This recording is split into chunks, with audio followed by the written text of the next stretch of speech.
Bom dia, gente. Nossa gratidão profunda de estarmos aqui. Obrigada pelo grande quando somos todos pequenos, não é? Nós estávamos, para a nossa reflexão de hoje, pensando no capítulo 22 de Mateus, versículos 15 a 46.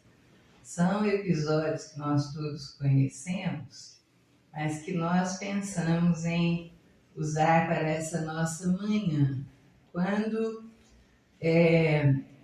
os fariseus e os herodianos eram seguidores de Herodes, que tinham a tarefa de, quando Jesus fosse pego em alguma coisa que falasse contra Roma, denunciar Jesus.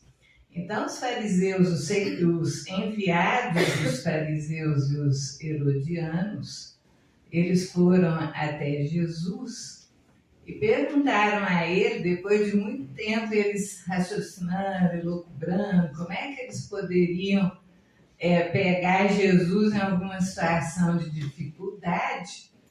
Criaram essa ideia, perguntaram a ele: Senhor, é lícito pagar ou não pagar a César o tributo? E Jesus, conhecendo-lhes a malícia, lhes pediu: aonde que está um denário? E o levaram até ele, a moedinha, e ele perguntou, mostrando a moeda que tinha uma efígie: de quem é essa moeda? De César, responderam eles. Então, dai a César o que é de César e a Deus o que é de Deus. Admiraram-se eles dessa resposta e se retiraram. Aí depois os saduceus, que eram os materialistas da época, né, sabendo que ele tinha feito calar a esses, vieram com interrogações, claro que em momentos diferentes. Perguntaram a ele que, segundo a lei de Moisés, eles fizeram a colocação: a mulher tinha que dar uma descendência para o seu marido.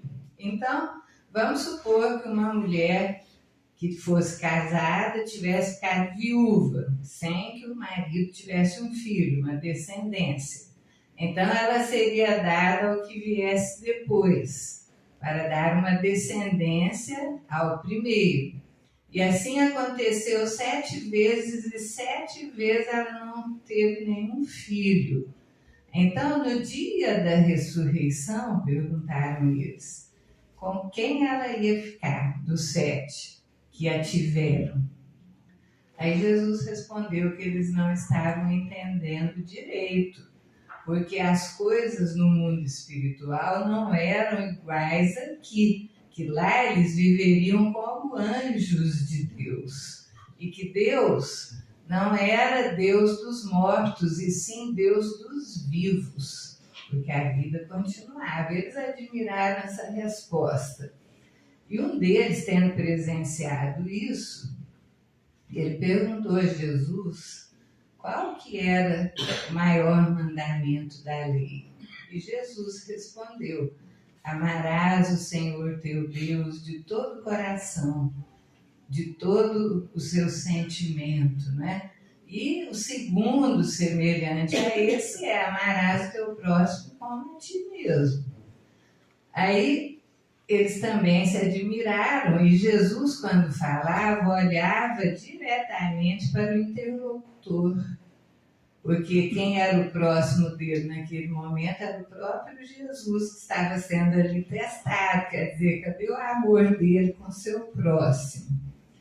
E ele se admirou dessa resposta também. E Jesus propôs uma questão. Ele perguntou aos fariseus, depois de uns dias, de quem vocês acham que o Cristo é filho? Aí eles responderam: de Davi.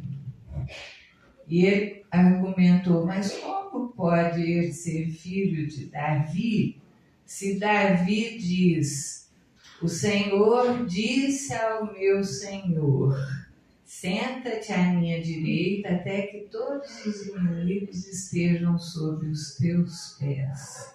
Como como é que ele pode ser filho se ele o chamou de Senhor? Aí eles ficaram sem resposta, não conseguiram responder. E a partir de então resolveram que ninguém mais ia perguntar nada para ele. Olha só que interessante.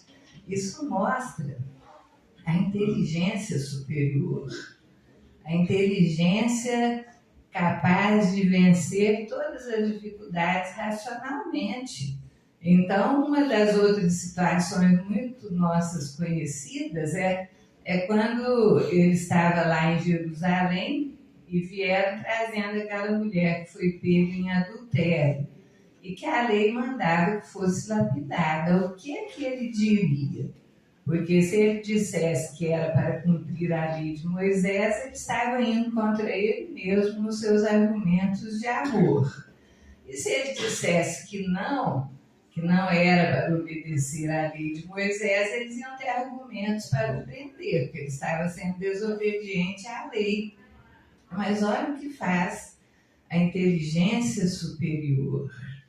Ele não respondeu nada na hora.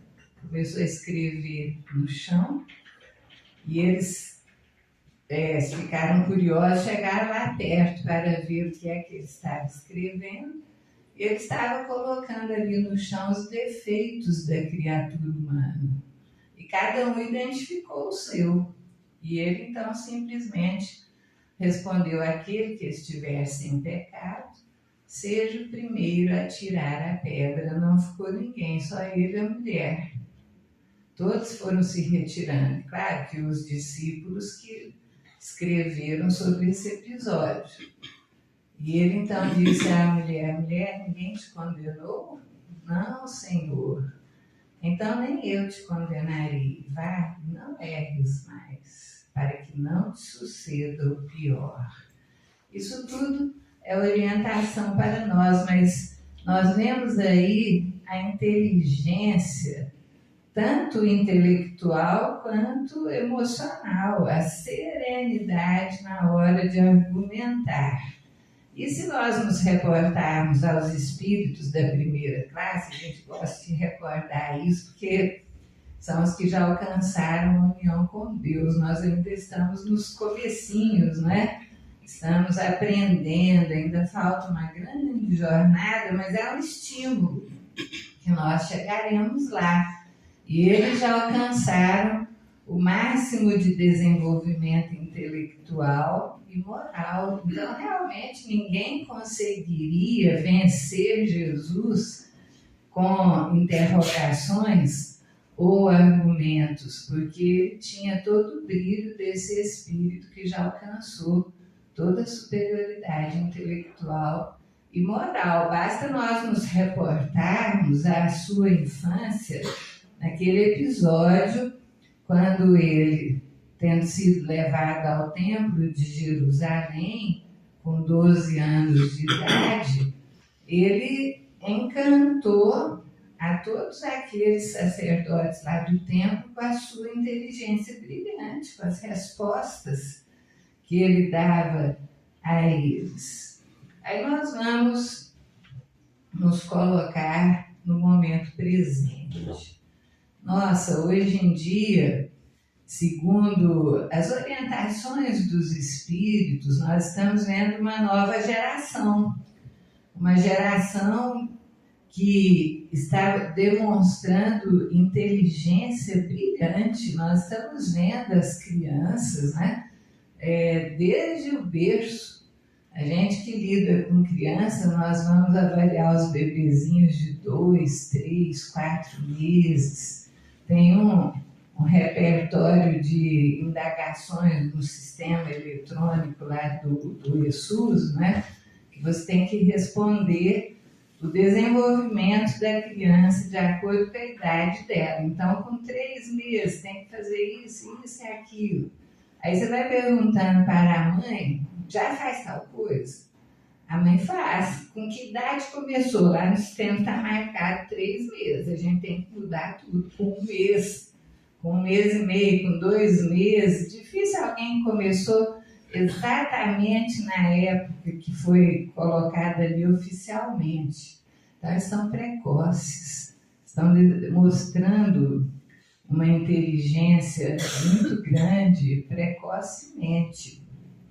E quase toda semana, nos últimos meses, pelo Google no celular, a gente recebe notícias de crianças superdotadas brasileiras que estão sendo descobertas, com alto índice de quociente intelectual. Diz que o QI, né, que é o quociente intelectual do brasileiro, é na faixa dos 85. Essas crianças estão com 140, 150. Tem criança aí que, com 3 anos, eles já fizeram a avaliação, estão com o QI do Einstein. Então, inteligência intelectual. Crianças que, com 2 anos, estão aprendendo a ler sozinhas, sem ninguém ter ensinado. Nós tivemos uma vez, há muitos anos atrás, uma época em que isso não era assim tão observado, e era até difícil no Brasil, porque as crianças brasileiras elas eram obrigadas a seguir um padrão. Era com 7 anos que colocava na escola na época e tinha que seguir aquilo ali. Então, nós tivemos alguns pacientinhos, um deles nos chamou a atenção, isso já faz muitos anos, ele tinha 3 anos na época, hoje ele deve estar com uns 16 quase. E ele foi conversar conosco no consultório e ele falou assim: ô tia, ele chama a gente assim, né? Todo mundo virou tia hoje. Eu sei ler. Ele tinha só 3 anos. Aí nós pensamos assim, ele vai apontar a letrinha e falar A, então ele vai falar B, que era comum ali naquela área de periferia. As crianças falavam que sabiam ler, pegavam a B, ó a letra B, ó a letra C. Era assim que eles diziam que sabiam ler. Nós pensamos que esse menino ia fazer a mesma coisa. Era Kelvin. Nós falamos no passado que faz muitos anos que nós não o vemos. Ele deve estar na faixa aí dos seus 15, 16 anos hoje. E o Kelvin, ele apontou o nosso jaleco e falou assim: Jane. Eu falei: nossa, você sabe ler mesmo. Aí ele olhou na parede uma palavra que até os adultos ali da área tinham dificuldade de ler. Ele falou assim: puericultura, na maior facilidade. Os adultos às vezes ficavam gaguejando naquela região para darem conta de ler aquilo ali inteiro. Aí nós ficamos admiradas na época e comentamos com o avô que o tinha levado. Ele frequenta alguma escolinha, que ele estava com 3 anos, e falou: não, o senhor me ensinou? Ele falou: não, ele aprendeu sozinho. Tudo. Aí o menininho esperto, ele falou assim: eu já sei ler, agora eu estou aprendendo os números, eu já sei somar e diminuir. E agora eu estou aprendendo sozinho a multiplicar e dividir. Menino com 3 anos. Aí nós pensamos: é super dotado. Nossa, tomara Deus que ele seja compreendido. Graças a Deus, na época, ele foi para quando ele tinha 5 anos, porque não era, antes não tinha ainda, igual hoje, né, que as crianças já entram novinhas. Quando ele tinha 5 anos, ele foi para o prézinho lá, numa escola que na época era extraordinária. Tinha uma diretora que ela era maravilhosa, era uma escola aqui de Londrina, nas proximidades lá do bairro que nós atendíamos em Cambé, que era a Cecília Hermínia. Tinha uma diretora, escola pública, mas a diretora era fora de série. Aí você vê o que os diretores são capazes quando eles desejam.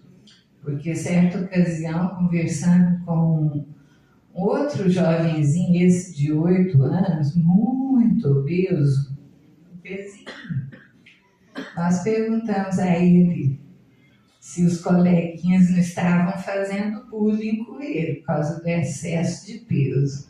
Ele respondeu assim: tem, tentaram na aula de educação física, mas eu estudo no Cecília Hermínia, falou com todo orgulho, sabe? E a minha professora parou a aula imediatamente.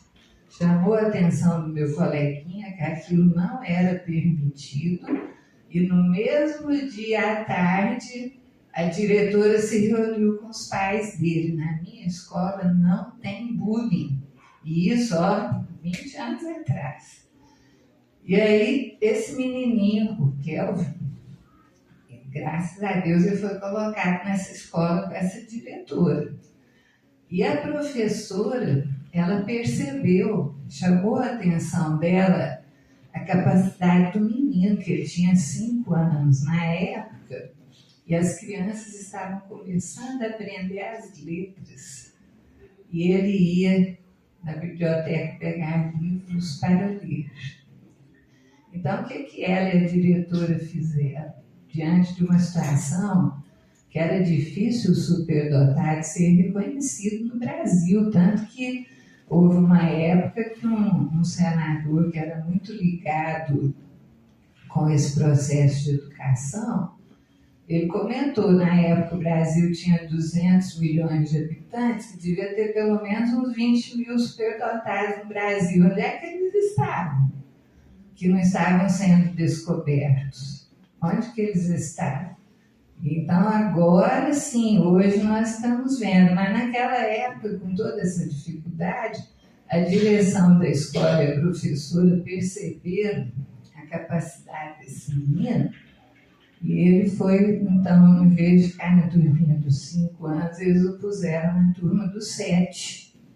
Avançaram o período para ele para não prejudicá-lo, porque ele já sabia quase tudo que eles estavam estudando ali, né? Porque senão bloqueia.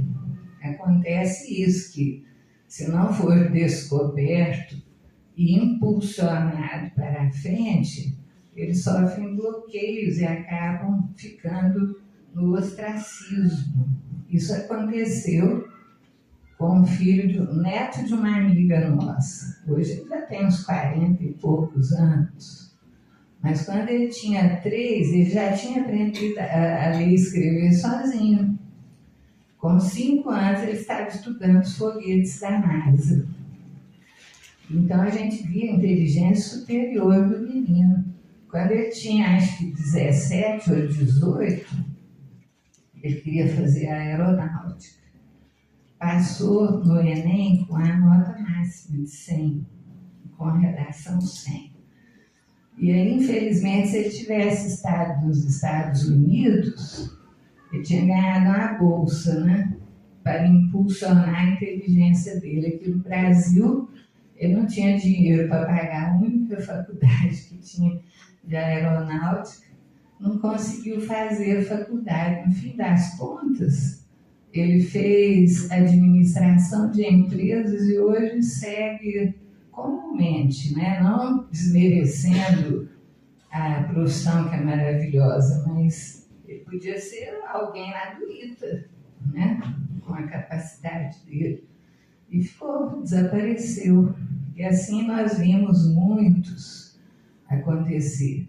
Hoje, graças a Deus, né? Toda hora descobre um superdotado. E existe um instituto internacional que já avalia o QI, descobre que tem esses QI 140, 150, 160, e eles já ficam automaticamente habilitados a frequentar a Universidade Internacional dos Superdotados, quando foram um pouquinho mais velhos, né? Esses dias atrás, ficou famoso aí um menininho lá do Pará, né, que saiu na rede de televisão, que tinha passado em matemática na Universidade Federal do Pará, acho que não sei se vocês viram isso, e com 11 anos. E aí, a princípio, ele ia poder cursar a faculdade, mas depois veio uma determinação de que pela idade e ele ainda não tendo feito ensino médio, tudo que ele não ia poder fazer, não, que ele tinha que passar todos os degraus do ensino médio. O menino foi entrevistado um mês depois, 2 desse episódio, ele estava aprendendo inglês. E ele então falou assim, eu não vou ficar aqui no Brasil, porque eles estão me tratando como se eu fosse criança só por causa da minha idade. Eu estou aprendendo inglês e já estou com as portas abertas em Harvard. Eu vou para lá. Olha só o menininho. Mas hoje se descobrem essas crianças, inteligências grandiosas, estão aprendendo muita coisa sozinhos. E graças a Deus, muitos deles têm a capacidade de inteligência emocional. Essa inteligência emocional, ela foi descoberta quando Daniel Goleman lançou seu livro em 1995, da inteligência emocional, e mudou o conceito de inteligência, porque naquela época era compreendido só o QI, que era o quociente intelectual, e ele nos trouxe modificações no conceito de inteligência, e veio o termo quociente emocional. E ele se baseou muito nos trabalhos de Howard Gardner, um grande psicólogo americano, que ele deu o conceito de múltiplas inteligências. Que a pessoa podia ter inteligência nas artes, na música, em várias coisas, não era só quociente intelectual. E o Howard Gardner, ele fez uma experiência interessante. Ele pegou algumas crianças na faixa dos 3 a 5 anos de idade. Ele fez aquela salinha que você por dentro não vê nada, mas quem está do lado de fora enxerga tudo lá dentro, né? E colocou os meninos lá e tinha um doce na frente de cada um. Ele falou assim, aquele que aguentar ficar sem comer o doce até a hora que eu voltar, e ele estava lá com um grupo de pedagogos e psicólogos juntos, aquele que conseguia aguentar não comer até a hora que eu voltar, quando eu voltar vai ganhar um a mais, vai ficar com 2 doces. Nossa, naquele grupo de uns 20, uns 2 ou 3 aguentaram. Os outros comendo doce, morrendo, não conseguiram aguentar. Aí, fazendo uma comparação com isso, tem uma avaliação, né, que quando o Josué, na época lá depois de Moisés, foi escolher os melhores guerreiros para uma batalha, ele colocou os guerreiros no sol ardente sem água. E foi horas e horas aquele povo fazendo exercício naquele sol quente. Aí levou todo mundo depois para um oásis onde tinha água. Os guerreiros se jogavam na água e outros esperaram. Aqueles que estavam desesperados bebendo água terminarem para depois irem. Foi esses que ele escolheu para lutarem com ele, que ele podia confiar neles, que não iam ceder aos impulsos. Então, Howard Gardner, ele acompanhou esses menininhos que conseguiu vencer e esperar o segundo doce, para ver como que eles seriam emocionalmente no futuro. E foi vendo o equilíbrio. Então, Daniel Goleman, baseado nesses quadros, ele nos coloca 5 conceitos básicos que a pessoa que tem inteligência emocional, ela tem que ter. Autoconsciência, é o primeiro, que é o conhecimento de si mesmo, que o Espiritismo tanto preconiza, né? Conhecer a si mesmo para conseguir desenvolver a emoção melhor. E ele baseia no seguinte, que você tem que perceber qual que é a emoção que você tem em determinado momento. Qual a emoção que você sente quando acontece alguma coisa? É em cima dessa emoção que você vai se conhecer. Porque a emoção, ela vem não racional, ela é uma coisa que vem. E aí você vai, na hora, perceber qual é a sua emoção naquele momento. Você teve raiva, você teve alegria, teve tristeza, que emoção você teve naquela situação externa que te atingiu. E aí, baseado nisso, você começa a se conhecer. E você pode treinar a sua emoção para você ter o equilíbrio.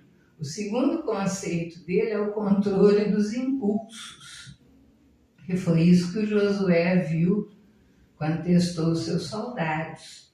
E os menininhos lá que conseguiram se conter e esperar o segundo doce.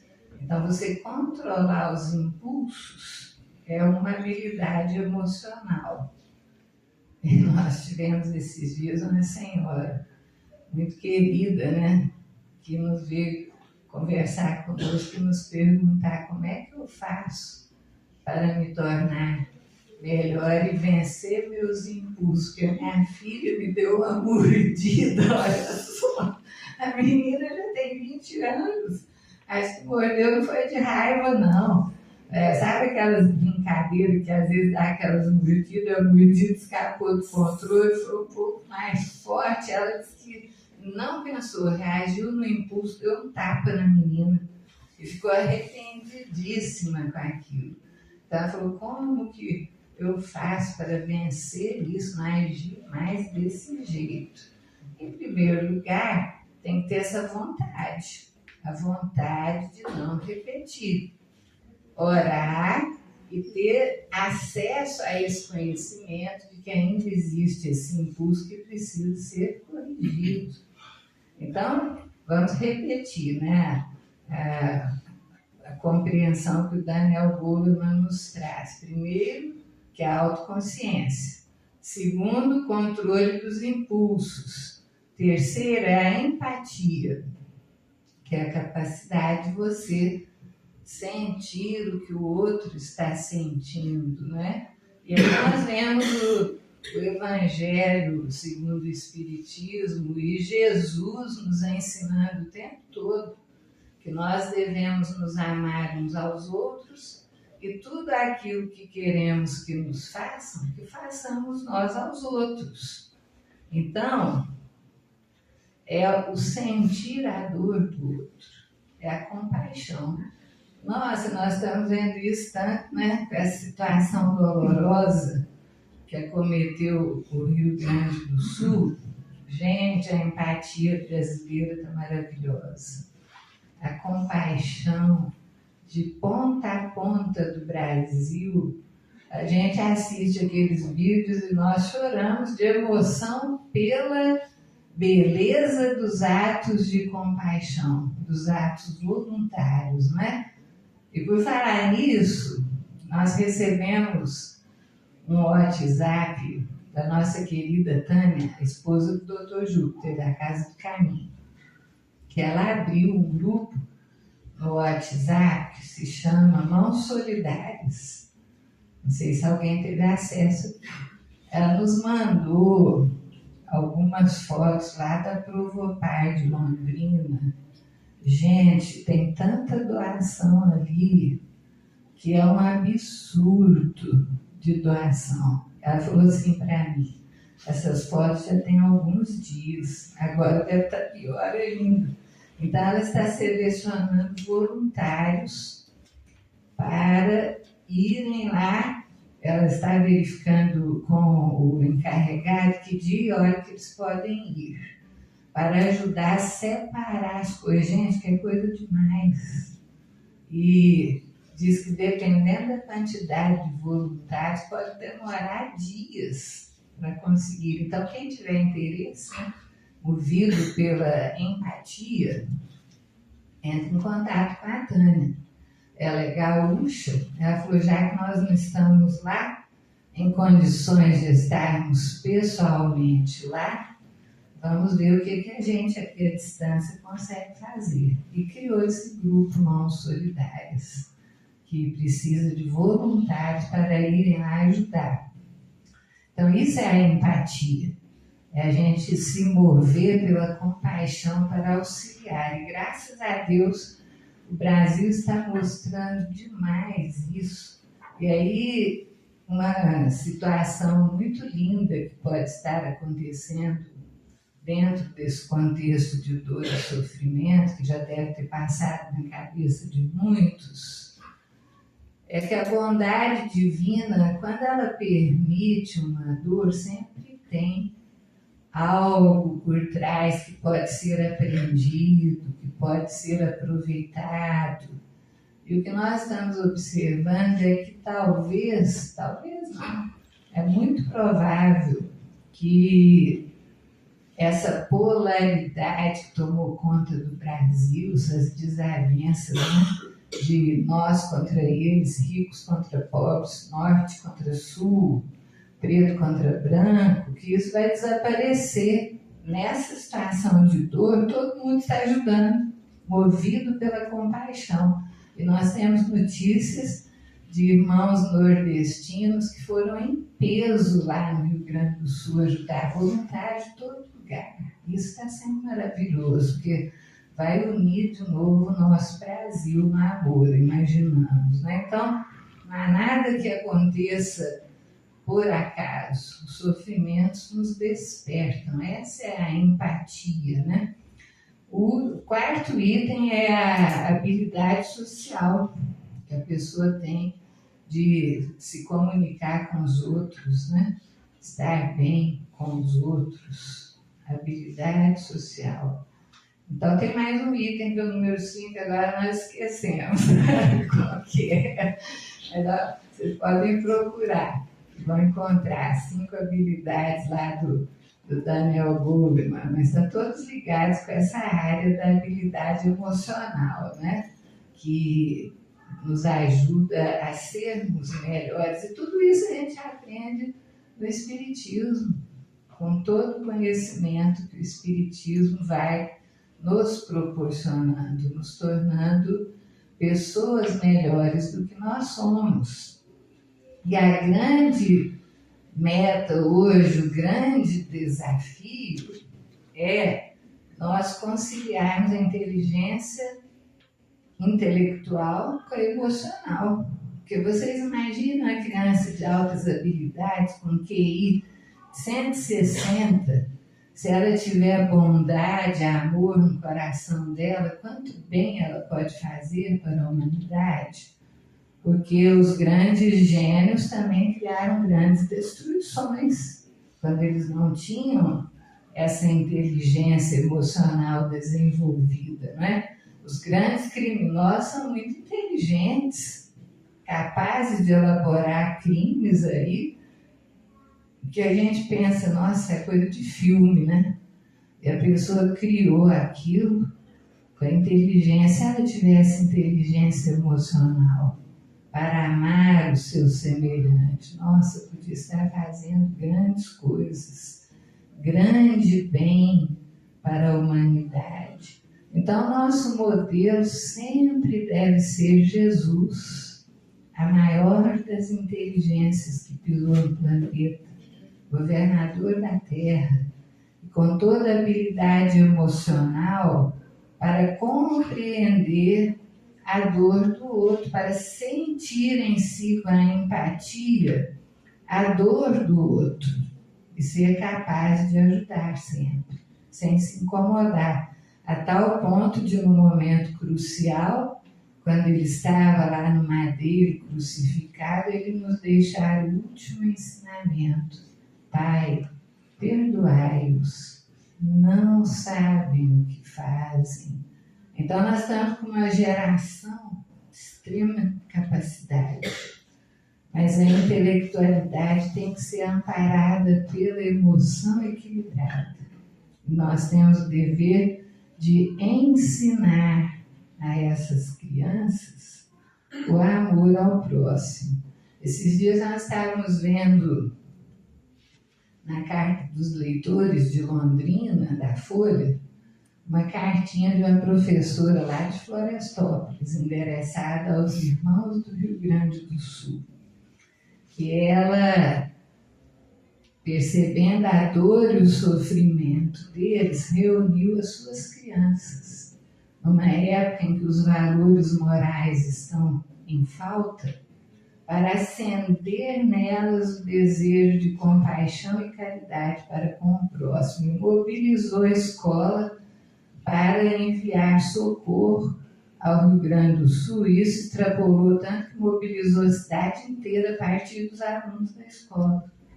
Então, quando se deseja, você levanta uma pessoa, e nós precisamos trabalhar demais esses sentimentos de amor, que é isso que vai mudar a história. É o amor que, no fim, resolve tudo, porque o amor é divino e nós temos a centelha de Deus em nós, a centelha do amor em nós. É o amor que vai envolver essa humanidade e tornar a todos fraternos e irmãos. Enquanto isso não ocorre na imensa maioria, vamos trabalhar nós mesmos para amarmos mais, cada um de nós dentro de si, trabalhando esse sentimento amor, para que pelo menos aquela pessoa que tem sentimento amor possa se mover. Nós estamos vendo muita beleza no meio de tanta dor nessa região do Rio Grande do Sul, mas a dor graça em todos os lugares.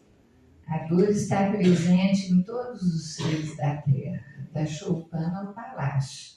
Nós não estamos vendo lá aquela princesa da Inglaterra que é amada por todo mundo, a Kate Middleton, né, esposa do príncipe William, com câncer, nem aparece na imprensa mais esse ano e acham que ela nem vai aparecer no ano de 2024. Então a dor, ela alcança a todos, mas o modo como nós vivenciamos essa dor é que é preponderante. Nós precisamos ter amor e resignação, aí nós vamos vencer. Aí a Terra será esse planeta que nós tanto desejamos, né? Um planeta de paz, de fraternidade, que as nossas crianças cresçam com esse sentimento de caridade no coração, de compaixão, de respeito, de fraternidade, que aí nós vamos ter uma diferença na Terra. Nós estamos chegando aos momentos finais e agradecemos a todos os nossos queridos que estão aqui nessa manhã. E que lembremos sempre, Jesus é o caminho, é o modelo de todos nós. Muito obrigada.